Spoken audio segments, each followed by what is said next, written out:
Chicken biryani একবার এইভাবে তৈরি করে দেখুন, রেস্টুরেন্টের বিরিয়ানির স্বাদকেও হার মানিয়ে দেবে। একবার এইভাবে চিকেন বিরিয়ানি তৈরি করে খেলে আর রেস্টুরেন্টে থেকে কিনে খেতেই ইচ্ছা করবে না। তো চলুন দেখে নেওয়া যাক আজকের এই চিকেন বিরিয়ানির রেসিপিটি। নমস্কার বন্ধুরা, কল্যাণী রান্নাঘরের নতুন আরও একটা পর্বে আপনাদের সবাইকে স্বাগত জানিয়ে শুরু করছি আজকের রেসিপি। চিকেন বিরিয়ানির জন্য আমি এখানে নিয়ে নিয়েছি 1 কেজি 300 গ্রাম মতো চিকেন, বেশ স্ট্যান্ডার্ড সাইজের পিস করে নিয়েছি। এখন এই চিকেনটাকে ম্যারিনেশন করার জন্য আমি দিয়ে দিচ্ছি 4 চামচ আদা রসুনের পেস্ট। এখানে আদা আর রসুন আমি সমান সমান পরিমাপেই নিয়ে নিয়েছি। এখন এর মধ্যে কিছু গুঁড়ো মশলা অ্যাড করব। আর প্রথমেই দিয়ে দিচ্ছি 1 চামচ জিরে পাউডার, 1 চামচ ধনে পাউডার, দিয়ে দিচ্ছি লাল লঙ্কার গুঁড়ো স্বাদ অনুযায়ী। আমি এখানে 1.5 চামচ মতো লাল লঙ্কার গুঁড়ো দিয়ে দিচ্ছি। আর দিয়ে দিচ্ছি কাশ্মীরি রেড চিলি পাউডার, এটা অবশ্যই কালারের জন্য দিচ্ছি 1 চামচ মতন। আর এখানে দিয়ে দেবো আমি বিরিয়ানির মশলা 1 চামচ। এখানে 1 চামচ বিরিয়ানির মশলা এখন ব্যবহার করছি, আর বাকি মশলা আবার পরে ব্যবহার করব। দিয়ে দিচ্ছি পরিমাণ মতো হলুদ, এখানে আমি 2 চামচ মতন হলুদ ব্যবহার করছি। আর দিয়ে দেবো এখানে আমি লবণ স্বাদ অনুযায়ী।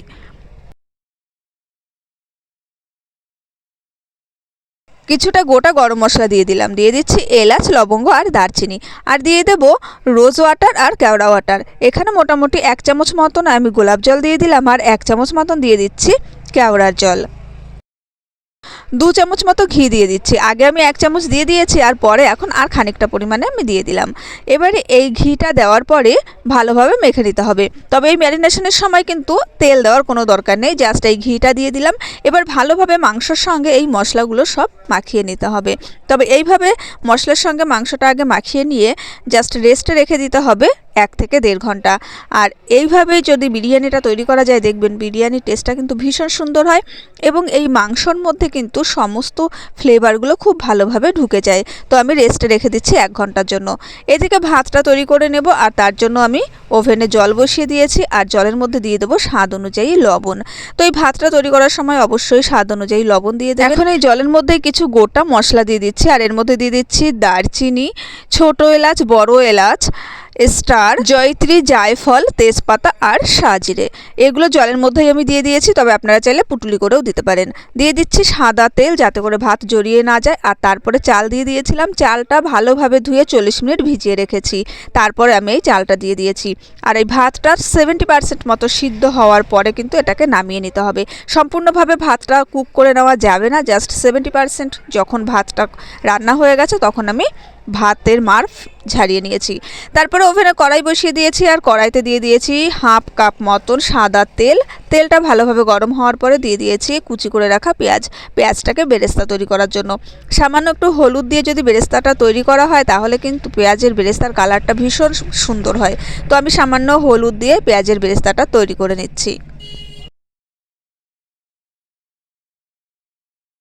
8 থেকে 10 মিনিট সময় নিয়ে বেরেস্তাটা তৈরি করে নিয়েছি। এর থেকে বেশি কিন্তু ফ্রাই করতে গেলে পেঁয়াজগুলো একদম কালো কালো হয়ে যাবে, আর খেতে তিতো লাগবে, বেশি ভালো লাগে না। সেই কারণেই কিন্তু একটু লালচে আকার ধারণ করলে পেঁয়াজগুলো তেল থেকে তুলে নিতে হবে। আর ওই একই তেলের মধ্যে আমি আলুগুলোও ভেজে নিচ্ছি। আলুগুলোও কিন্তু প্রায় 50% থেকে 60% মতন ফ্রাই করে নিতে হবে। এই সময় পরিমাণ মতো লবণ আর হলুদ দিয়ে আলুগুলোকে বেশ লাল লাল করে ভেজে নামিয়ে নেব।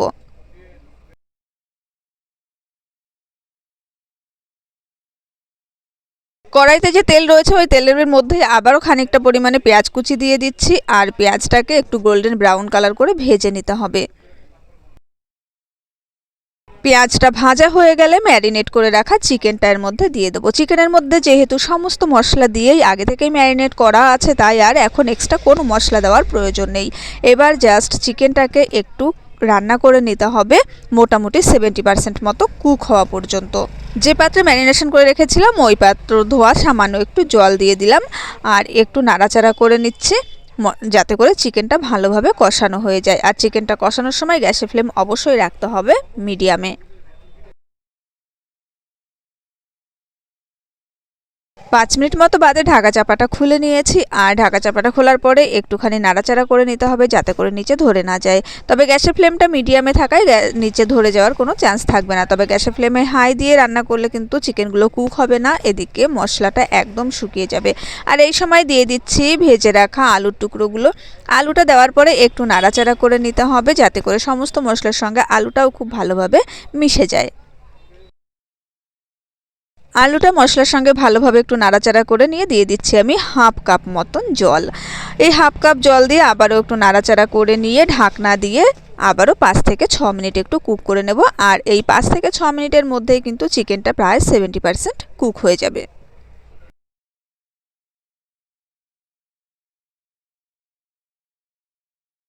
7 মিনিট মতো বাদে আমি ঢাকনাটা খুলে নিয়েছি আর এবার একটু নাড়াচাড়া করে নিচ্ছি। আর এই সময় কিন্তু চিকেনটা একদম অলমোস্ট রেডি হয়ে গেছে। তবে নামানোর আগে বিরিয়ানি টেস্টের ব্যালেন্সের জন্য দিয়ে দিচ্ছি আমি 1 চামচ চিনি। তবে মিষ্টিটা আপনারা অবশ্যই আপনাদের টেস্ট অনুযায়ী দিয়ে দেবেন, যদি না দিতে চান তাহলে অবশ্যই স্কিপ করে যাবেন। তবে বিরিয়ানিতে সামান্য একটু চিনির পরিমাণ দিলে এতে টেস্টের ব্যালেন্সটা ভালো হয়।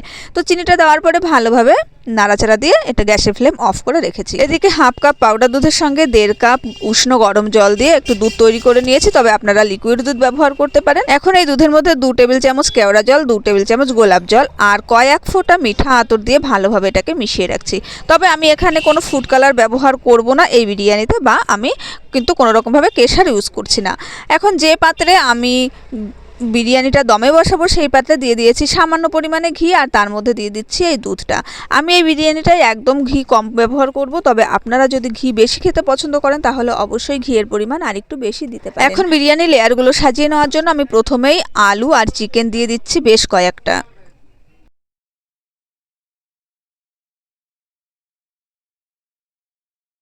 আলু আর চিকেনের সঙ্গে বেশ খানিকটা গ্রেভিও দিয়ে দিয়েছি আর তার উপরে দিয়ে দিচ্ছি আমি ভাতগুলো।